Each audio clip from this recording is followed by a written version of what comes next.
CREDAI Nashik मेट्रोतर्फे Thakkar dome येथे आयोजित नमन Nashik property प्रदर्शनाचा समारोप शालेय शिक्षण मंत्री दादा भुसे यांच्या प्रमुख उपस्थितीत संपन्न झाला। एक्स्पो नाशिकच्या बांधकाम क्षेत्राच्या विकासासाठी महत्त्वपूर्ण असल्याचे भुसे यांनी सांगितले।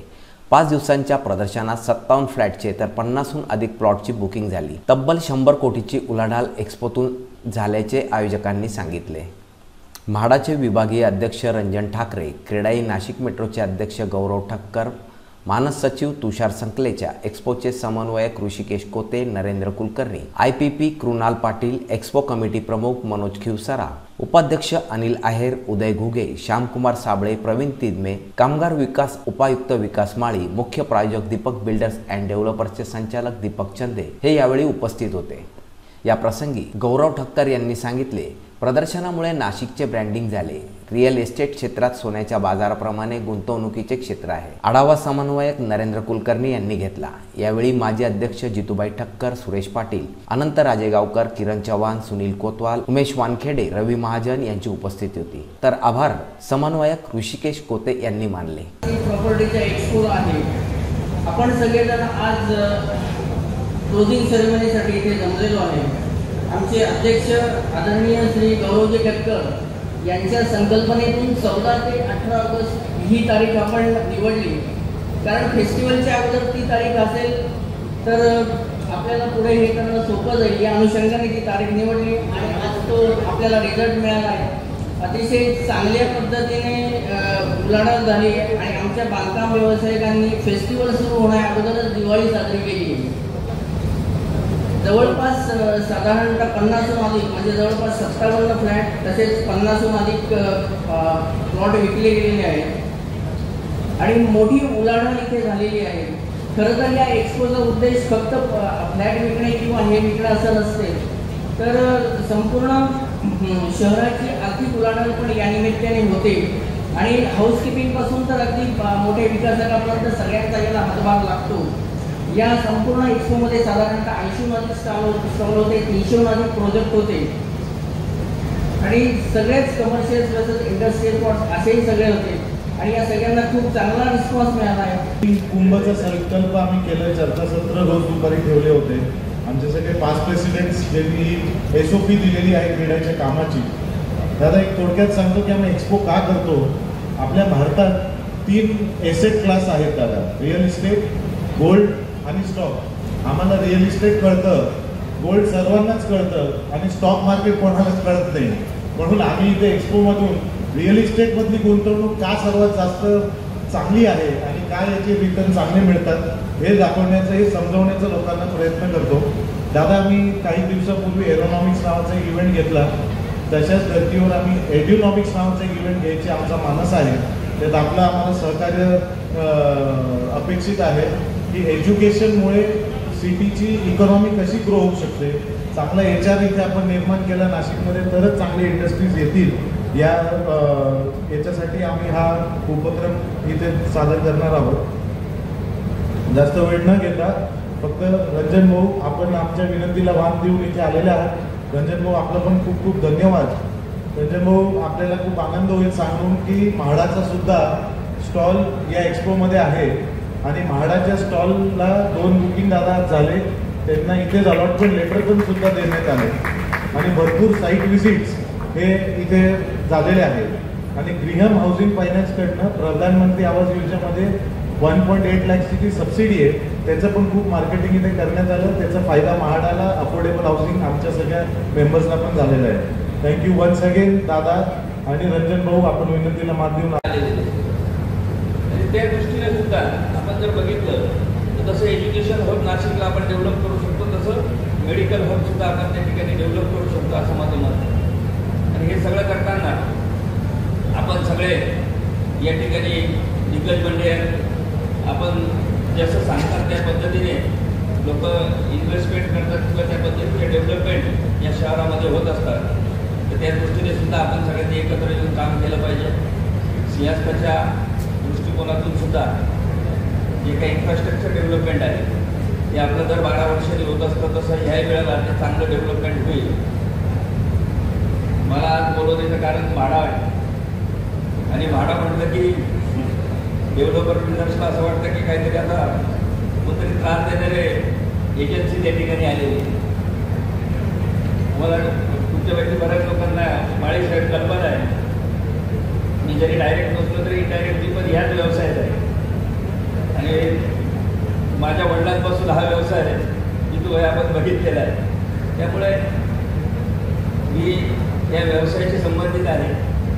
मी सगळ्यात महत्त्वाचं उदय तुमचा मित्र आहे, तुमच्या सगळ्यांचा जुना लहानपणापासून मित्र आहे, तेव्हा भाडाला घाबरण्याची गरज नाही. जे काही मागच्या काळात झालं असेल ते झालं असेल, परंतु शेवटी शासन जे काही निर्णय घेतं किंवा शासन जे काही नियम बनवतं किंवा कायदे करतं ते शेवटी आपल्या कुठेतरी हिताचे असतात आणि त्याच्यामध्ये जर काही त्रुटी असतील तर त्या त्रुटी दूर करण्याचं काम आपल्याला सगळ्यांना मिळून करता येतं. परंतु त्याचा 20% उल्लेख केला पाहिजे की ज्यावेळेला आपण ग्रीन नाशिक म्हणून किंवा आपल्याला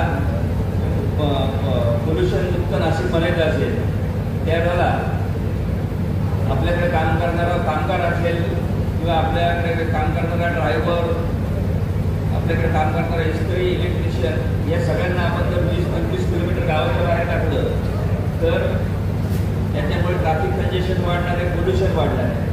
आणि म्हणूनच कुठेतरी माननीय पंतप्रधान नरेंद्र मोदी यांनी गरिबांना हक्काची समावेशक जी घराची योजना आहे ती काढलेली आहे.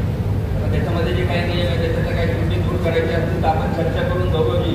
मी आपल्याला पण बोललो होतो त्याच्यामध्ये काही त्रुटी असतील तर ते आपण दुरुस्त करू. परंतु जोपर्यंत प्रत्येक भारतीयाचं, प्रत्येक गरिबाचं पण आपल्याला जीवनमान उंचवायचं आहे, जोपर्यंत आपण ते उंचवत नाही तोपर्यंत आपला देश हा डेव्हलप झाला. कारण डेव्हलप कंट्री म्हणजे काय तर प्रत्येकाला सगळे हक्क आणि जे मिळाले पाहिजे आणि त्याचं आयुष्यमान जीवनमान उंचवलं पाहिजे, सुखकर झालं पाहिजे. आणि ते जर करायचं असेल तर याचा भार हा आपल्या प्रत्येकाला उचलला पाहिजे. त्याच्यासाठी जे नियम आहेत ते पाळले पाहिजे आणि ते नियम आपण पाळून त्यातल्या त्रुटी दूर करून जे काही प्रश्न निर्माण झालेले असतील, जे अडचणी असतील त्या अडचणी दूर करण्याचं काम आपण एकाच्या हातात हात घेऊन करूया अशा प्रकारचं आवाहन सुद्धा या निमित्ताने आपल्याला करतो. अल्टरनेट इयरला आपण प्रॉपर्टी एक्सपो सादर करीत असतो आणि त्याचाच एक भाग म्हणून गेल्या 4 दिवसांपासून संपूर्ण नाशिक आणि उत्तर महाराष्ट्राच्या नागरिकांच्यासाठी हा एक्सपो या ठिकाणी उपलब्ध करून दिला. मला वाटतं की आज समारोप या प्रकल्पाचा होणार आहे. समारोप तर आज होईल, परंतु खऱ्या अर्थाने या काळामध्ये ज्या नागरिकांनी याला भेटी दिलेल्या आहेत ते ग्राहक आता संबंधित लोकांकडे जाऊन त्यांचं मनातलं स्वप्न त्या ठिकाणी साकारणार आहे.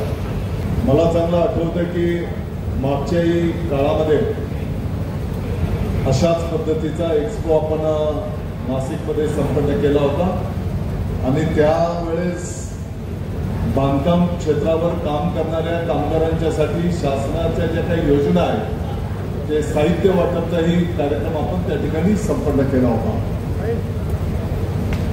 आज या ठिकाणी आपल्या सर्वांना शुभेच्छा देत असताना माझी आपल्याला सगळ्यांना विनंती असणार आहे की ज्या पद्धतीने निसर्गानेच आपल्याला नाशिकला एक चांगला ठेवा दिलेला आहे त्याचा वापर करत नाशिकला येणाऱ्या काळामध्ये एज्युकेशनल हब आपण करू शकतो का या दृष्टिकोनातून एक संकल्पना आहे आणि पुढच्या टप्प्यामध्ये आपण एकदा बसून त्यावर आपण सविस्तर विचारमंथन करून पुढे जाण्याचं नियोजन त्या ठिकाणी करूया. आज मला आनंद झाला की अगदी सामान्य लहानातल्या लहान माणसाला त्याच्या प्रत्येकाचं एक स्वप्न असतं की आपलं स्वतःचं घर असावं. मला वाटतं की त्यासाठी आपण छोटे छोटे प्लॉट्सपासून तर अगदी मुंबईच्या बाहेर महाराष्ट्रातली सर्व उंच इमारत आपण नाशिकमध्ये त्या ठिकाणी करायला घेतलेली आहे आणि म्हणून निश्चितपणे आपल्या संपूर्ण टीमचं मी या ठिकाणी अभिनंदन करतो, तुम्हाला शुभेच्छा देतो आणि येणाऱ्या काळामध्ये नाशिकच्या विकासाच्या दृष्टिकोनातून जसं पाठीमागे आपण स्मार्ट सिटी क्वालिटी सिटी या दृष्टिकोनातून जे काही वेगवेगळे प्रयोग करायला घेतले होते त्या माध्यमातून येणाऱ्या कुंभमेळ्याच्या पार्श्वभूमीवर आणखी आपल्याला काय काय करता येईल की जेणेकरून कुंभमेळ्याच्या माध्यमातून जगाच्या पाठीवर आणि भारतातनं जे काही लाखो करोडो भाविक येणार आहेत ते नाशिकचं चांगलं नाव घेऊन जा. येणाऱ्या काळामध्ये त्यांच्याही माध्यमातून नाशिकची प्रगती आपण कशी साध्य करू शकतो मला वाटतं की त्याचाही विचार आपण निश्चितपणे करूया. त्याच्यासोबतच आपला नाशिक जिल्हा हा अतिशय कष्टकरी शेतकऱ्यांचाही जिल्हा आहे आणि मग याची सांगड आपल्याला कशी घालता येईल आणि सगळ्यांच्या माध्यमातून या जिल्ह्याचा विकास आपण कशा पद्धतीने साध्य करू शकतो त्याही दृष्टिकोनातून विचार मंथन करून आपण सर्वजण पुढे जाऊया. परत एकदा मला माहिती आहे असा कार्यक्रम सादर करीत असताना आम्ही मालेगावला मागच्या 25-30 वर्षांच्यापासून लहान लहान प्रयोग आम्ही करत असतो आणि मग हे प्रकल्प उभे करत असताना किती धावपळ होते आणि जो काम करतो त्या ठिकाणी काही कमी अधिक उणीवा पण होत असतात आणि या सर्वातनं हा प्रकल्प यशस्वी होणं हे खूप महत्त्वाची गोष्ट असतात आणि म्हणून तुमच्या संपूर्ण टीमचं मी अभिनंदन करतो, तुम्हाला शुभेच्छा देतो आणि मला हा पण विश्वास आहे कदाचित आज समारोप झाल्याच्या नंतर उद्या जी टीम काम करत होती त्यांना दररोजच्या सवयीप्रमाणे तुमचे पाय इकडे वळतील की बाबा आजही आपण काही बरोबर आहे ना. तर जो काम करतो त्याच्यात चुका होत असतात आणि म्हणून काही थोडीफार उणीव राहिली असेल तर काही हरकत नाही. पूर्ण टीमचं मी या निमित्ताने अभिनंदन करतो, तुम्हाला शुभेच्छा देतो. जय हिंद, जय महाराष्ट्र.